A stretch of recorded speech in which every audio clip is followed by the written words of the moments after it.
Assalamualaikum warahmatullahi wabarakatuh.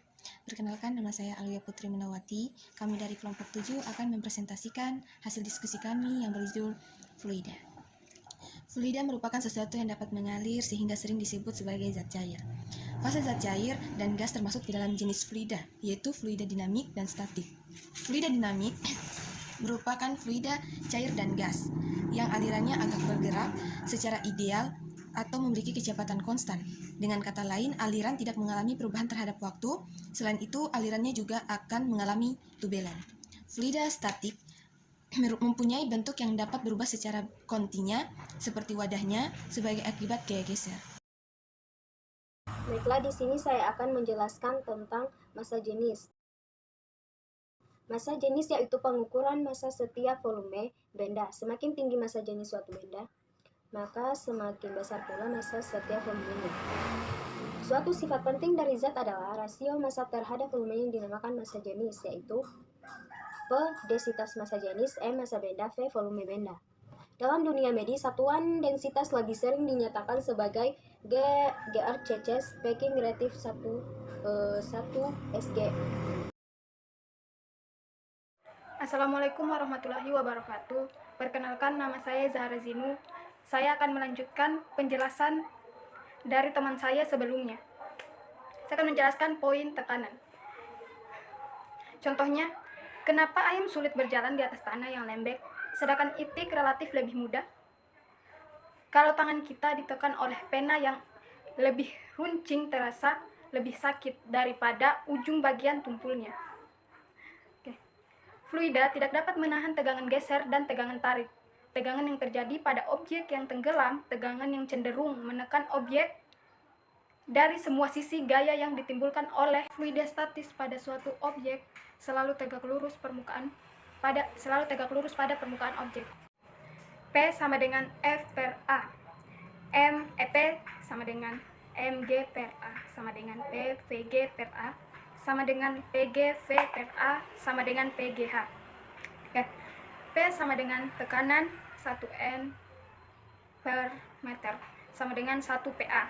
F sama dengan gaya N. A sama dengan luas penampung meter per. Prinsip Pascal. Prinsip Pascal bisa disebut juga sebagai hukum Pascal dalam mekanika fluida, gas atau cair.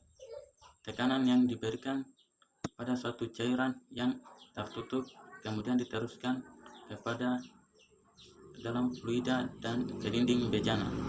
Prinsip ini pertama kali diucapkan oleh ilmuwan Prancis Blaise Pascal.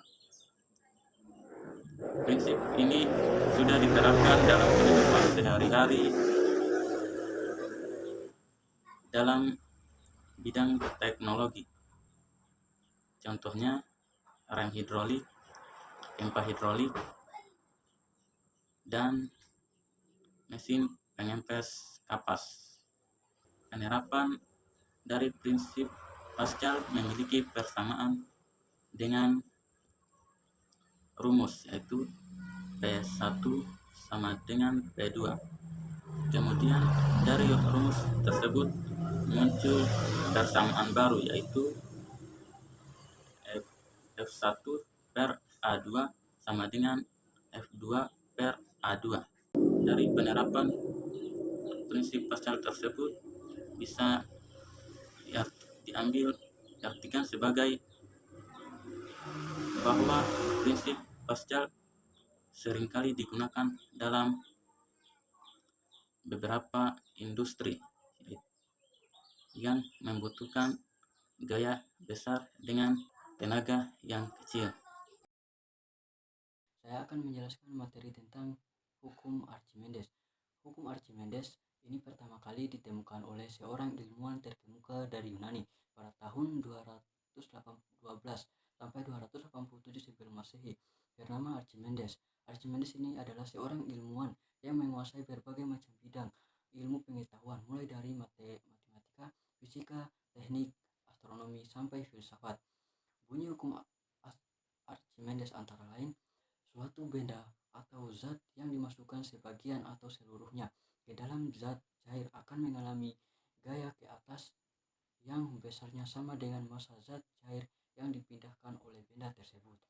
Berdasarkan hukum Archimedes, ada 3 keadaan yang bisa terjadi pada suatu benda yang dimasukkan ke dalam air. Pertama, tenggelam. Kondisi tenggelam bisa terjadi karena massa jenis zat cair lebih kecil dari massa jenis benda yang masuk ke dalam air. Misalnya, besi kemungkinan besar akan tenggelam ke dalam air karena pada dasarnya massa jenis besi lebih berat di dalam air. Kedua, yaitu melayang. Melayang ini kondisinya adalah tidak tenggelam, tetapi juga tidak terapung. Kondisi melayang dapat terjadi ketika massa jenis zat cair sama dengan massa jenis benda. Misalnya adalah masukkan telur ke dalam air yang bergaram. Telur akan melayang karena massa jenis sama dengan air.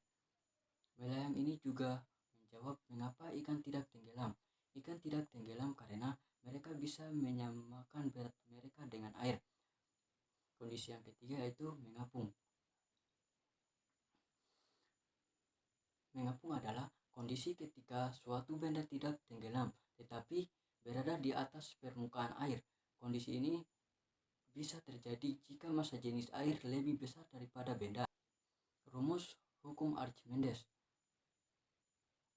Dari penjelasan di atas dapat disimpulkan bahwa untuk mengetahui gaya Archimedes dari suatu benda yang dicelupkan perlu mengetahui 3 hal, yaitu massa jenis zat cair, volume benda, dan percepatan gravitasi benda. Oleh sebab itu, maka hukum Archimedes ini dapat dirumuskan sebagai berikut. Fa sama dengan P kali G kali V. P-nya Fa sama dengan gaya Archimedes yang dilambangkan N. P sama dengan massa jenis zat cair yang dilambangkan kilogram atau meter. Kedua, G-nya sama dengan percepatan gravitasi atau meter per sekon. V-nya sama dengan volume atau meter kuadrat. Itulah penjelasan dari saya. Jika ada kesalahan kata-kata atau kesalahan, mohon dimaafkan.